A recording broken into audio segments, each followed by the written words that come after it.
যারা বলে না কলিজা কেটে খাওয়াইলেও মন পায় না, তাদেরকে বলছি কলিজাটা খেতে যদি রাবারের মতো হয় তাহলে কিভাবে মন পাবে। আজকে তাই আপনাদেরকে শিখাবো কিভাবে কলিজাটা আগে রেডি করে নেবেন, যাতে করে একদম পারফেক্টলিভাবে সফট হয় এবং কোনো গন্ধ না থাকে। প্রথমে আমি একটা বলে কলিজা, ফ্যাপসা, গুর্দা যা কিছু ছিল সব কিছু একটা বলে নিয়ে নিয়েছি। তারপরে খুব ভালো করে এগুলোকে ফুটন্ত গরম পানি দিয়ে রেখে দিয়েছিলাম 10 মিনিটের মতো। যখন পানিটা কিছুটা ঠান্ডা হয়েছে হাতে ধরার মতো, সে পর্যায়ে কলিজা, ফ্যাপসা এবং গুর্দার উপরে যে চামড়াটা থাকে পর্দার মতো, সেটা এরকম করে টেনে টেনে তুলছি। সেটা কিন্তু তোলা একেবারে ইজি, গরম পানিতে রাখার কারণে একদম সফট হয়ে যায়। দেখতেই পাচ্ছেন একদম কলিজার পর্দাটা কিন্তু ইজিলি চলে আসছে।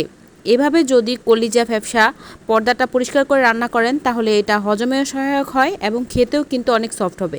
কলিজার ভিতরে যে শিরাগুলো থাকে সেখান থেকে আপনারা যদি পানি দিয়ে ক্লিন করে নেন তাহলে এর ভিতরে জমাট বেঁধে থাকা রক্তগুলো পরিষ্কার হয়ে যাবে। সেক্ষেত্রে কিন্তু কলিজা রান্না করলে কোনোই গন্ধ হবে না।